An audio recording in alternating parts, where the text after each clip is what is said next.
नमस्कार, आप सभी का स्वागत है आज के द हिंदू एनालिसिस में। आज है दिनांक 10 मार्च 2023 और डेली की तरह हम पुनः उपस्थित हैं आपके सामने कुछ इम्पोर्टेंट न्यूज़ को लेकर के जो आपकी परीक्षा के दृष्टिकोण से काफ़ी अहमियत रखते हैं। सबसे पहला टॉपिक आपको स्क्रीन पर दिख रहा होगा, फ्री ऑफ अपोजिशन। ठीक है, मतलब विपक्ष से स्वतंत्र। इसमें देखो आर्टिकल में कुछ चर्चाएं हैं, उसको हम देखेंगे। सेकंड है media raids and breaking the silence on press freedom. जो मीडिया पर रेड्स हुआ है और जो प्रेस फ्रीडम पर साइलेंस है उसको तोड़ने की आवश्यकता, उसको लेकर टॉपिक है, उसको भी हम देखेंगे। उसके बाद तीसरा टॉपिक है स्टॉपिंग द बोट्स और चौथा टॉपिक है the ideal track to run India's logistic system. Bharat के लॉजिस्टिक सिस्टम को चलाने के लिए आइडियल ट्रैक जो है वो क्या होना चाहिए, नहीं होना चाहिए, उसको लेकर चर्चा है। ठीक है, चलिए सबसे पहले अपने पहले टॉपिक के साथ स्टार्ट करते हैं। ठीक है, उसको समझने का प्रयास करते हैं क्या क्या इसमें निहित है और ये रिसेंट की घटनाएं जो होती हैं उस पर हमारा जो आर्टिकल होता है, जानकारियां होती हैं, आधारित होती हैं और यह किसी भी परीक्षा की तैयारी के दृष्टिकोण से काफ़ी महत्वपूर्ण हो जाता है द हिंदू एनालिसिस। तो चलिए अपनी जर्नी को स्टार्ट करते हैं। साथ ही मैं एक और बात यहाँ इंडिकेट कर दूँ कि 4 आर्टिकल लगभग रहते हैं डेली, तो उसमें से हर एक को कवर कर पाना तो पॉसिबल नहीं होता है, हमारे लिए उतना समय नहीं होता, नहीं तो सेशन काफ़ी लेंदी हो जाएगा। फिर भी हम प्रयास करते हैं 1 से 2 से 3, यहाँ तक कि 2 से 3 आर्टिकल तक हो जाए और आप भी सेल्फ स्टडी करें, उसे पढ़ें, समझें। अगर समझ में ना आए तो हमें अवश्य बताएं। ठीक है, चलिए अपनी जर्नी को हम स्टार्ट करते हैं और समझने का प्रयास करते हैं। In upholding press freedom, press freedom को अपहोल्ड मतलब समर्थन करने के क्रम में the higher judiciary needs to revive the doctrine of effect and consequence. देखो जो हायर जुडिशरी है, जो उच्च स्तर की न्यायपालिका है, ठीक है, हाई कोर्ट, सुप्रीम कोर्ट जो है, उसको इफेक्ट एंड कंसिक्वेंस जो डॉक्ट्रिन है उसको पुनर्जीवित करना चाहिए, आवश्यकता है इसकी। ठीक है, उससे क्या होगा, उससे एक तरह का संतुलन आएगा, एक व्यवस्था कायम होगी और जो उच्च न्यायपालिका है, ठीक है, उसे ये जो काम करना चाहिए वो बिना किसी मतलब भेदभाव के, बिना किसी डर के, बिना किसी भय के, ठीक है, ये इस काम को अंजाम देना चाहिए। ठीक, चलो अब देखो 14 फरवरी 2023 को क्या हुआ था। ऑन 14 Feb है ना 2023 इनकम टैक्स डिपार्टमेंट क्या है, भारत सरकार का आयकर विभाग है। इसने क्या किया, कैरिड आउट अ सर्वे, इसने एक सर्वे किया है ना, एक सर्वे एक्शन लिया। किस पर, तो ब्रिटिश ब्रॉडकास्टिंग कॉरपोरेशन बीबीसी जो है, वे ब्रिटेन की एक संस्था है। ठीक है, न्यूज ये प्रोवाइड करती है, समाचार ये जारी करती है। तो बीबीसी के ऑफिसेज जो मुंबई में है, दिल्ली में है, इन 2 ऑफिसों पर क्या हुई, इनकम टैक्स डिपार्टमेंट का सर्वे हुआ। ठीक है, ये चला करीब 3 दिन, फॉर 3 days। और उसके बाद एक प्रेस रिलीज इशू हुआ था central board of direct taxes, है ना, central board of direct taxes, CBDT. CBDT क्या है, यह है केंद्रीय प्रत्यक्ष कर बोर्ड। इसने क्या कहा, इसने कहा कि अपनी प्रेस विज्ञप्ति में कि प्रेषण पर जो करों की कथित चोरी हुई है और बीबीसी जो है वो हस्तांतरण मूल्य निर्धारण तंत्र में जो है इसकी विसंगतियां हैं बीबीसी की, तो उसका हवाला दिया गया। ठीक है, और उसके बाद देखो जो घटनाक्रम हुआ, इनकम टैक्स डिपार्टमेंट की रेड चली बीबीसी पर, सर्वे चली। ठीक है, 3 दिन तक लगातार चलती रही। तो उसके बाद क्या हुआ, मैनी मीडिया ऑर्गेनाइजेशंस, कई सारे मीडिया ऑर्गेनाइजेशन जैसे कि नाम बच्चों यहाँ दिए गए हैं, प्रेस क्लब ऑफ इंडिया है, ठीक है, और जैसे कि प्रेस ऑफ इंडिया ने इसे क्या कहा, डीपली अनफॉर्चुनेट, है ना, बड़े स्तर पर कहा कि बहुत ही दुखद, है ना, दुर्भाग्यपूर्ण कहा इसे। एडिटर गिल्ड्स है, उसने termed them as intimidation, editor guilds है, उसने क्या कहा, इसे धमकी भरा रवैया बताया।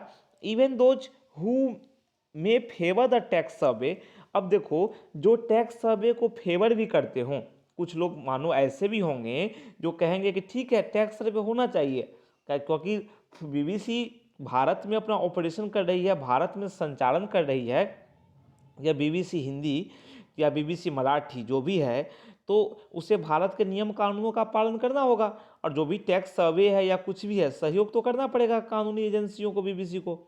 ठीक है, बीबीसी को सहयोगात्मक रुख अपनाना होगा इन एजेंसियों के साथ। लेकिन जो लोग भी इस बात को सपोर्ट करते हैं वे भी ये अवश्य मानेंगे कि टैक्स स्क्रूटनी जो है ये natural outcome of BBC 2 part documentary series. कि जो टैक्स स्क्रूटनी हुआ है ना इनकम टैक्स का बीबीसी पर, अभी जो सर्वे हुआ, ये क्या है, ये एक्चुअली इससे पहले एक घटना घटी थी, उसी का परिणाम है। कौन सी घटना घटी थी? घटना ये थी कि बीबीसी ने ना डॉक्यूमेंट्री रिलीज की थी। क्या रिलीज की थी? डॉक्यूमेंट्री, पार्ट 1 पार्ट 2, 2 पार्ट वाली। उसका नाम था India the Modi question, which the BBC release on January 17 को रिलीज हुआ था ये 2023 को।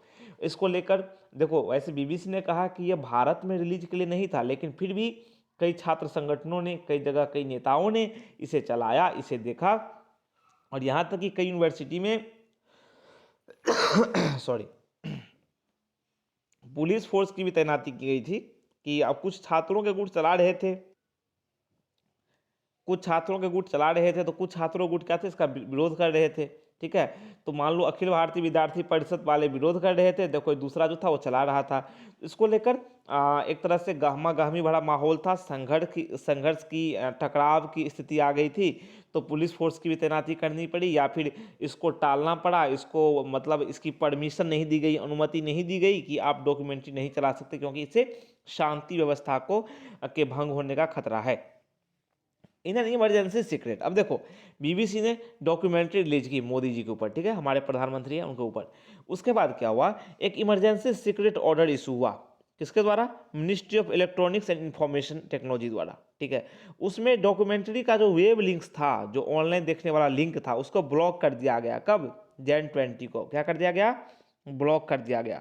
ठीक है, timing and nature of the events point two something being rotten in the state of Denmark. अब देखो, अब इसकी टाइमिंग जो है ना इनकम टैक्स के रेड की है ना, शौबे की, टैक्स शौबे की, बिल्कुल इसके बाद की है। तो एक तरह से धमकाने वाला रवैया भी कहा जा रहा है, और इसको लेकर कई मतलब मीडिया ऑर्गेनाइजेशन हैं या कई जो बुद्धिजीवी हैं आलोचना कर रहे हैं। ठीक है, हमने यहाँ तक समझा। चलो, आशा है कि आपको ये अच्छी तरह से समझ में आ रहा होगा। अब देखो, at the root of these action, देखो रूट जानते हो ना, जड़।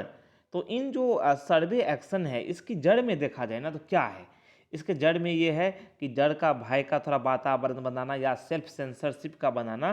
ठीक है, अब वो कैसे, तो जो जर्नलिस्ट हैं उनको रोकना, जर्नलिस्ट को उनके काम करने से रोकना, वो करके। टुडे, आज देखो ये एक्शन जो है ना बिकम सिनिस्टर, काफ़ी बड़े स्तर पर देखे जा रहे हैं इस तरह की मतलब डराने वाली जो कार्रवाई हो रही है ना संस्थानों पर, मीडिया ऑर्गेनाइजेशन पर। ठीक, as they know involve the seizure of devices. अब इसमें क्या है कि एजेंसियां जो है वो डिवाइसेज की को भी सीज कर रही हैं। डिवाइसेज मतलब मोबाइल, लैपटॉप, जिसके माध्यम से पत्रकार काम करते हैं, उसकी भी जब्ती हो रही है इन एजेंसियों के द्वारा।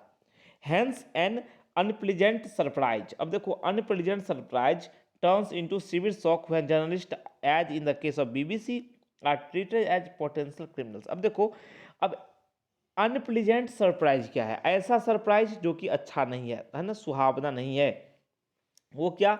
वो ये कि जर्नलिस्ट को एक तरह से संभावित, बीबीसी के मामले में जो पत्रकार हैं बीबीसी के दफ्तर में जो काम कर रहे थे, उन्हें एक तरह से संभावित अपराधी के रूप में ट्रीट किया गया, उनके साथ व्यवहार सही से नहीं किया गया। ठीक है, इस आर्टिकल में ये कहने का प्रयास किया जा रहा है। सीबीडीटी ने प्रेस रिलीज जारी किया, गिव्स अस क्लूज, उसमें बताया गया कि जो क्रूशियल एविडेंस हैं by way of statement of employ के स्टेटमेंट के द्वारा, डिजिटल एविडेंस हैं, डॉक्यूमेंट्स हैं, ये सब इकट्ठे किए गए एजेंसी के द्वारा। ठीक है, किसने बताया? सीबीडीटी ने अपने प्रेस रिलीज में बताया।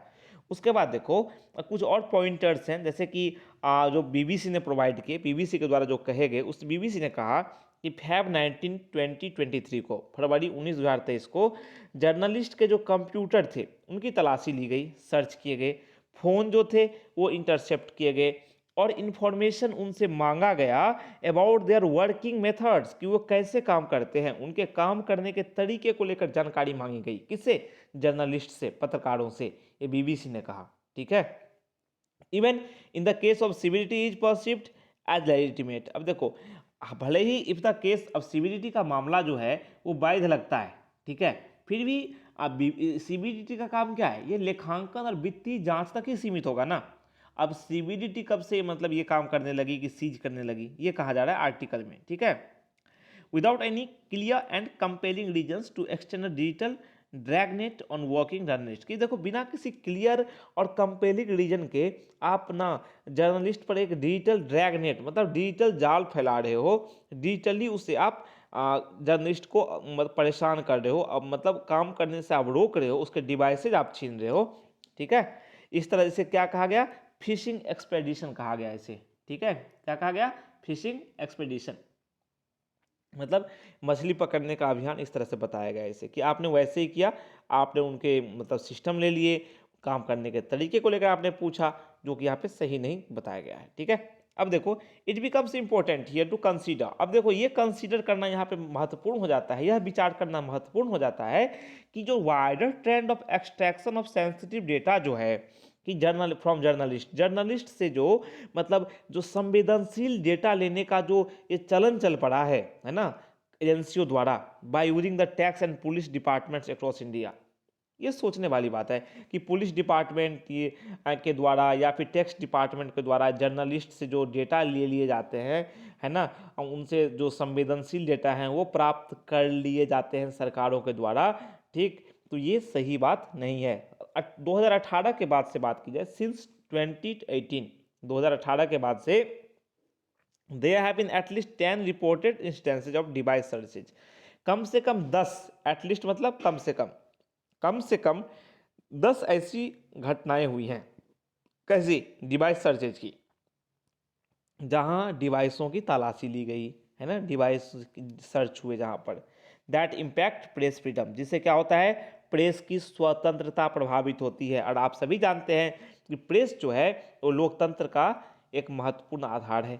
बिगिनिंग विद द क्विंट के साथ स्टार्ट हुआ, ठीक है। उसके बाद देखो क्या हुआ, उसके बाद आपका हो गया जिसमें they have gone on to include the properties and senior editors of publication such as, अब देखो अल्ट न्यूज तक ये बात पहुंची, भारत समाचार, Dainik Bhaskar, news click, the wired, independent and public spirited media foundation, ठीक है, पब्लिक स्पिरिटेड मीडिया फाउंडेशन, तो ये तक प्रभावित हुए, ठीक, IPMSF, ठीक है। और journalist such as Fahad Shah, Rupesh Kumar Singh और सिद्दीकी कप्पन, तो ये जर्नलिस्ट तक इन घटनाओं से प्रभावित हुए हैं, और ये संस्थान, ये मीडिया ऑर्गेनाइजेशन है, ये सब प्रभावित हुए हैं, ठीक। तो यहाँ पे ये कहा गया है, ठीक है। अब देखो द एनिस्ट टोटल लिस्ट, अब देखो ये जो लिस्ट है ना, जो लिस्ट आपको मिला है अभी मैंने बताया, ठीक है, represents an incomplete data set, ये ना पूरा डेटा नहीं है, ये इनकम्प्लीट डेटा है, क्योंकि जो सरकार है, केंद्रीय सरकार, वो क्या कहती है, केंद्र सरकार कि हैज क्या है, stoutly defended its inability to keep count, सरकार ने कहा है कि हम ये डेटा आपको नहीं दे सकते, हम इस मामले में अक्षम हैं, ठीक है। लेकिन ये मतलब अनुमानित आंकड़े हैं, कम से कम है, बाकी ऐसी घटनाएं तो कई सारी हुई हैं। Half truth in the executive response, अब देखो एग्जीक्यूटिव जो कार्यपालिका की जो प्रतिक्रिया है उसमें आधा सच क्या है, 10 अगस्त 2022 की बात है, ठीक है, dated 10 August 2022 in a parliamentary response, संसदीय जवाब में, है ना, प्रतिक्रिया में गृह मंत्रालय ने कहा कि चूंकि पुलिस और कानून व्यवस्था जो है, पुलिस एंड कानून व्यवस्था, home ministry has stated, home ministry ने कहा, है ना, मिनिस्ट्री ऑफ होम अफेयर्स, गृह मामलों के मंत्रालय, गृह मंत्रालय ने कहा कि चूंकि पुलिस और कानून व्यवस्था जो है ना वो किसका विषय है, राज्य सरकार के हैं, it can not centrally maintain device seizures of journalist, तो क्या है कि केंद्र सरकार जो है ना सेंट्रली मेंटेन नहीं कर सकती है डिवाइस सीजर, जर्नलिस्ट के डिवाइस सीजर को, ठीक है। This is a half truth for 2 reasons, ये 2 कारणों से हाफ ट्रूथ है। फर्स्ट, पहला क्या है कि क्राइम इन इंडिया रिपोर्ट जो है, भारत में जो मतलब रिपोर्ट जो है ना, अपराध की रिपोर्ट जो है वो queries data from state governments and can easily be extended to include data on device seizures of journalist, में एक तरह से सवाल उठाती है। और इसमें ये भी देखा गया है कि जो डिवाइस सीजर्स जो जर्नलिस्ट का हुआ है ना, उससे भी डेटा यूज किया, उसका भी डेटा उसमें यूज किया गया है, ठीक है, उसके बाद क्या है, सेकंड क्या है, मैनी ऑफ द जो सर्च एंड सीजर्स है, कई सारे जो सर्च ऑपरेशन हुए हैं या सीजर हुए हैं, जब्ती हुई है, वो किसने किए हैं, सेंट्रल एजेंसी ने किए हैं, केंद्रीय एजेंसी, जैसे कि इनकम टैक्स डिपार्टमेंट ने किए हैं, आयकर विभाग ने किए हैं। And such a record can be maintain and published by ministry of finance, और ऐसे रिकॉर्ड जो हैं वो मिनिस्ट्री ऑफ फाइनेंस, वित्त मंत्रालय के द्वारा मेंटेन और पब्लिश होते हैं। सच इंस्टीट्यूशनल इवेजन, ऐसा जो संस्थागत जो आक्रमण होगा, ओनली इंक्रीजेज सस्पिशन, ये क्या बताता है, सस्पिशन, संदेह उत्पन्न करता है, ठीक है ना, मतलब व्यवस्था पर, and also represents a lack of intent for any studied consideration by the executive particular the government. अब देखो, दूसरी बात ये भी बताता है कि सरकार के द्वारा ना ऐसे किसी भी अध्ययन को लेकर के, है ना, स्टडी को लेकर के, है ना, मतलब इच्छा की, इरादे की कमी है, सरकार इस पे काम नहीं करना चाहती, खासकर केंद्र सरकार। It also represents a myopic yet widely held belief that protection of freedom of speech, especially its most critical voices, is a democratic duty only limited to courts। अब देखो, इससे ये भी ज्ञात होता है या मैसेज मिलता है ना, ये मिलता है मैसेज कि protection of freedom of speech जो है, मतलब देखो, फ्रीडम ऑफ स्पीच आपको मिला हुआ है, वाक की स्वतंत्रता, आप अपने विचारों को रख सकते हैं। तो यहाँ पे ये जो घटनाक्रम है, इससे ये पता चलता है कि फ्रीडम ऑफ स्पीच का जो काम है, उसको बनाए रखने का, उसको सुरक्षा देने का, संरक्षण का, कि फ्रीडम ऑफ स्पीच बना रहे, अभिव्यक्ति की स्वतंत्रता बनी रहे, ये जो मुख्य रूप से है, ये जो डेमोक्रेटिक ड्यूटी है, लोकतांत्रिक जो कर्तव्य है, ये किसका काम बन गया है, कोर्ट का काम बन गया है। सरकार तो उल्टा ही काम कर रही है, ठीक है, तो न्यायालय ही इस पे अब काम कर रही है कि लोगों के अधिकार जो है उसकी सुरक्षा सुनिश्चित करती है, ठीक। अब यहाँ पे, ठीक है, वही यहाँ पे बताया गया है, आप इसे समझो। दूसरी बात यहाँ पे ये है कि देखो, जो संस्थागत जो अंतर्निहित जो संस्थागत कमियां हैं, ठीक है, असंस्कृतियां हैं, वो देखो कि आरोपी व्यक्तियों को सुरक्षा की किसी भी तरह से वंचित करते हुए राज्य के हितों को अधिकतम करने की अस्पष्ट औपनिवेशिक मानसिकता से प्रेरित है, ठीक।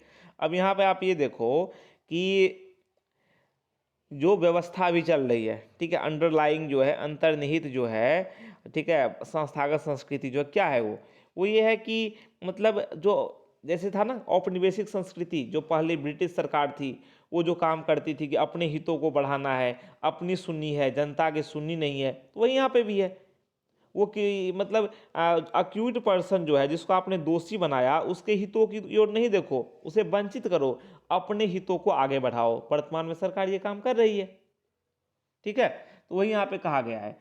इससे ये इंगित होता है कि देखो, विशिष्ट कानूनी प्रावधान जो हैं पुलिस अधिकारियों को निरंकुश मतलब शक्ति प्रदान करते हैं, ठीक है, क्योंकि अब देखो, उनके पास आपने अधिकार दे दिए, निरंकुश अधिकार दे दिए, इससे क्या होगा, इससे हमारी प्रणाली जो है वो उतनी बेहतर नहीं होगी। दूसरी बात कि हमारी जो आपराधिक जो न्याय प्रणाली है, उसके भीतर एक तरह की मतलब सही मैसेज नहीं जाएगा ये, ठीक है, तो इसका ये परिणाम है। उसके बाद फिर आप यहाँ देखो कि सिस्टम उतनी इफेक्टिवली काम नहीं करता है। इसका रिजल्ट ये है कि आपराधिक जो अदालतें हैं, जो क्रिमिनल कोर्ट्स हैं, वो पुलिस की जो जांच वाली सिस्टम है, या जो एविडेंस कलेक्शन के लिए प्रोसेस है ना, कैसे वो काम करते हैं, उस पर वो जांच नहीं करती, रेयरली चेक। अदालतें जो हैं वो मुश्किल से उस पर जांच करती हैं कि पुलिस भाई इन्वेस्टिगेटरी प्रैक्टिसेस पुलिस का है वो कैसे है, एविडेंस कलेक्शन कैसे कर रही है, बलात् कर रही है, जबरन किसी से मतलब कुछ साबित करवा रही है, या पुलिस कैसे काम कर रही है, उसकी कार्य प्रणाली पर अदालतें मुश्किल ही कभी जांच करती हैं। It is here that one may find the answer to the questionable legality of civilities survey action as found pointed out by the tax experts such as Deepak Joshi, without any fear of sanction or checks or their powers. Investigating officer in the survey action will freely conduct a more evasive search and seizure। अब देखो, CBT की जो सर्वे कार्रवाई हुई है, ठीक है, अब उसमें देखो उसकी जो वैधता है, संदिग्ध वैधता है, वैधता नहीं है, क्वेश्चनेबल लीगलिटी है, उस पर आप क्वेश्चन कर सकते हैं भाई आपने क्यों सर्च किया, है ना, आपने सर्वे क्यों किया? जैसा कि आप देखो कुछ टैक्स एक्सपर्ट बताते हैं कि किसी भी मंजूरी या डर के बिना या फिर शक्तियों पर कोई जांच तो इनकी शक्तियों पर होती नहीं, तो ये जो सर्वेक्षण कार्रवाई होगी, है ना, उसमें जो ऑफिसर शामिल होंगे वो क्या करेंगे, स्वतंत्र रूप से, आक्रामक रूप से तलाशी जब्ती का काम करेंगे। उन्हें डर तो होगा नहीं, उन्हें किसी का डर ही नहीं है ना। मतलब कोई मतलब प्रतिबंध का या फिर कोई सीमा का या कोई मंजूरी का या फिर एक तरह से आप ये समझो कि अपनी जो शक्तियां हैं उन पर नियंत्रण का, है ना, उसकी जांच का कोई डर ही नहीं है। ठीक है, तो व्यवस्था इस तरह की हो गई है। ठीक, तो इसमें ये कहा गया है यहाँ पर।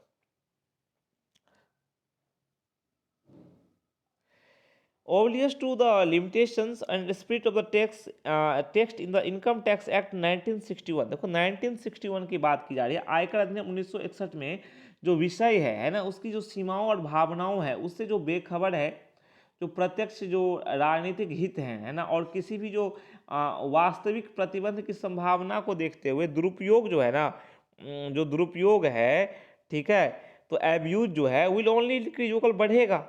ठीक है, क्योंकि इसमें राजनीतिक हित शामिल होंगे और रियल सेक्शन के प्रति क्या होगी, इम्पॉसिबिलिटी होगी, है ना, तो क्या होगा, उससे उससे इसका दुरुपयोग ही होगा। अगर आगे कदम की बात करूं, वे आउट की बात करूं, अब देखो ऐसे जांच और संतुलन, नियंत्रण एवं, देखो चेक्स एंड बैलेंस को बोलते हैं नियंत्रण एवं संतुलन। तो अगर देखो ऐसे अगर नियंत्रण और संतुलन की अनुपस्थिति में, एब्सेंस होता है, अनुपस्थिति में क्या होगा, and also the unlikely event of systematic reforms, और सिस्टमेटिक प्रणालीगत सुधार की अनुपस्थिति में क्या होगा, ठीक है, जो मतलब संभावना है ही नहीं उसकी, प्रणालीगत सुधार होगा, तो what is the role that constitutional court play, ऐसी क्या भूमिका होगी जो संवैधानिक अदालतें निभाएंगी। Here there is adequate room for the application and development of doctrines to for press freedom. तो यहाँ पे मैसेज क्लियर है कि पर्याप्त जगह है, पर्याप्त अवसर मौजूद है कि जो अदालतें हैं, ठीक है, वो ये काम करें कि जो डॉक्ट्रिन फॉर प्रेस फ्रीडम है ना, कहने का मतलब कि जो स्वतंत्रता है किसकी, न्याय इसकी,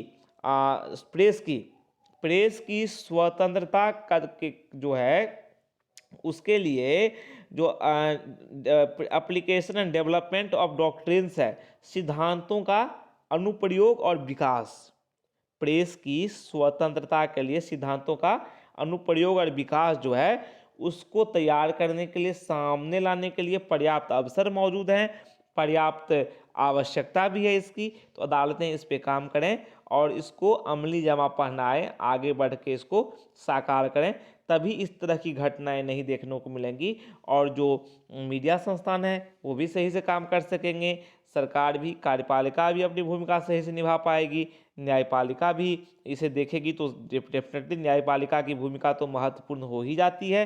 ठीक है, तो कहने का मतलब जो टॉपिक का सार था मैंने आपको पूरा बता दिया, क्या क्या मैसेज इस टॉपिक में दिया गया था, वर्ड बाय वर्ड मैंने आपको समझाने का प्रयास किया।